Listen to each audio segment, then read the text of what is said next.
Hello friends, स्वागत है आपका अपने YouTube channel Prithviraj study point में। आज हम क्लास 11 के पॉलिटिकल साइंस के इम्पॉर्टेंट क्वेश्चन आंसर को यहाँ पे डिस्कस करेंगे। पहला क्वेश्चन है, भारतीय संविधान किसने बनाया?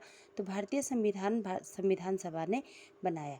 प्रारूप समिति के अध्यक्ष कौन थे? प्रारूप समिति के अध्यक्ष डॉक्टर भीमराव अम्बेडकर थे। संविधान सभा के अध्यक्ष कौन थे? डॉक्टर राजेंद्र प्रसाद संविधान सभा के अध्यक्ष थे। संविधान सभा की प्रथम बैठक कब हुई थी? संविधान सभा की प्रथम बैठक जो है 9 दिसंबर 1946 में हुई थी। संविधान के विषयों पर विचार विमर्श हेतु कितनी समितियों का गठन किया गया था? 8 समितियों का। भारतीय संविधान के स्रोत कौन से हैं? एक तो भारत शासन अधिनियम 1935, अमेरिका का संविधान, आयरलैंड का संविधान, कनाडा का संविधान, ब्रिटेन का संविधान, दक्षिण अफ्रीका का संविधान, फ्रांस का संविधान, ऑस्ट्रेलिया का संविधान, जर्मनी का संविधान, जापान का संविधान और रसिया का संविधान। भारतीय संविधान में कितने मूल अधिकार हैं? 6 मूल अधिकार हैं। संपत्ति के अधिकार को 44वें संविधान संशोधन द्वारा हटा दिया गया है और इसे अनुच्छेद 300A में रखा गया है। यह केवल विधिक या कानूनी अधिकार है। भारतीय संविधान में कौन सा अनुच्छेद अस्पृश्यता के अंत से संबंधित है? तो अनुच्छेद 17 जो है अस्पृश्यता के अंत से संबंधित है। नेक्स्ट क्वेश्चन की ओर चलते हैं।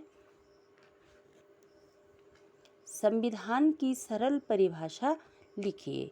संविधान की एक सरल सी परिभाषा जो है, संविधान कुछ ऐसे बुनियादी सिद्धांतों का समूह है जिसके आधार पर राज्य का निर्माण किया जाता है और उसका शासन चलाया जाता है। संविधान क्यों आवश्यक है? किसी भी देश को सुचारू रूप से चलाने के लिए संविधान की आवश्यकता पड़ती है। संविधान कानूनों का एक महत्वपूर्ण दस्तावेज है जो सरकार की मूल संरचना और उसके कार्यों को निर्धारित करता है, जिसके अनुसार देश का शासन चलता है। मूल अधिकारों का वर्णन संविधान के किस भाग में है? भाग 3 में है। भारतीय संविधान में राज्य के नीति निर्देशक तत्वों का विचार किस देश के संविधान से लिया गया है? ये आयरलैंड के संविधान से लिया गया है। भारतीय संविधान में मूल अधिकारों का वर्णन किन अनुच्छेदों में है?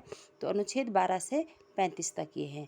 संवैधानिक उपचारों के अधिकार के अंतर्गत जारी किए जाने वाले 2 लेखों के नाम लिखिए तथा उन पर संक्षिप्त टिप्पणी दीजिए। बंदी प्रत्यक्षीकरण पहला, यह एक प्रकार का आज्ञा पत्र होता है। बंदी प्रत्यक्षीकरण आज्ञा पत्र अदालत द्वारा पुलिस या अन्य गिरफ्तार करने वाली संस्था को यह आदेश जारी करता है कि बंदी को अदालत में पेश किया जाए और उसके विरुद्ध लगे हुए आरोपों को अदालत में को बताया जाए। दूसरा है परमादेश। सर्वोच्च न्यायालय उच्च न्यायालय को उन मामलों में रिट जारी करने का अधिकार देते हैं जब राज्य किसी नागरिक के मौलिक अधिकारों का उल्लंघन करता है। नेक्स्ट क्वेश्चन है कि मौलिक अधिकार क्या है? मौलिक अधिकार उन अधिकारों को कहा जाता है जो व्यक्ति के जीवन के लिए मौलिक होने के कारण संविधान द्वारा नागरिकों को प्रदान किए जाते हैं, जिनमें राज्य द्वारा हस्तक्षेप नहीं किया जाता है। हमारे संविधान में जो मौलिक अधिकार दिए गए हैं उनका वर्गीकरण कीजिए। 6 मौलिक अधिकार और उनका वर्गीकरण जो है अनुच्छेद 12 से 35 है।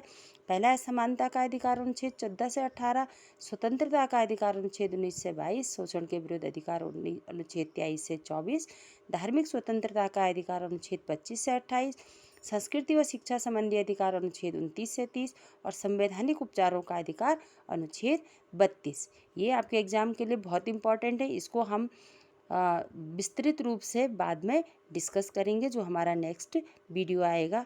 Thank you for watching my video. Please like, comment and share. Thank you all of you.